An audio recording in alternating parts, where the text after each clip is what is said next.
Inscriptions on the gravestones remaining in the old Pioneer Cemetery indicate that those interred here during the 20-some years it was in use range quite widely in age and background.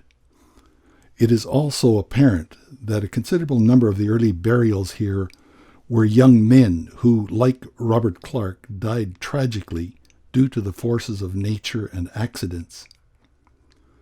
For example, Charles Coster was a 24-year-old bachelor from England. During the winter of 1886, he was boarding with the Harry Trounce family in their little house, which still stands on 10th Street East in Saskatoon.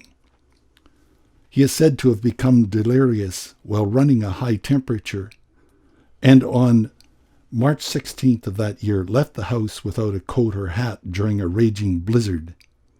His frozen body was found days later in a snowbank, a couple of miles south of the settlement.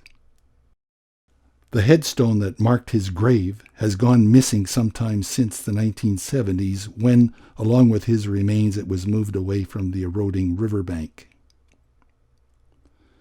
Edward Mears was another young bachelor, 27 years of age, who during the winter of 1888 had been staying with a couple of other young settlers in a house near Broadway and Main Street.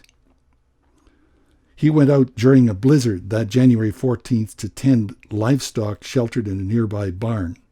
His frozen corpse was later found some distance to the east. According to the inscription on his gravestone, 21-year-old Neville Pendergrass, who with his younger brothers Harold and Seaton had come from England in 1885.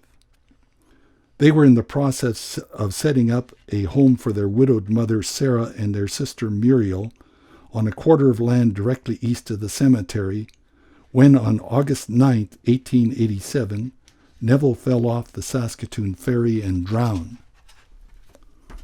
The house Harold later built on the former Pendergrass farm still stands at 1919 St. Henry Avenue.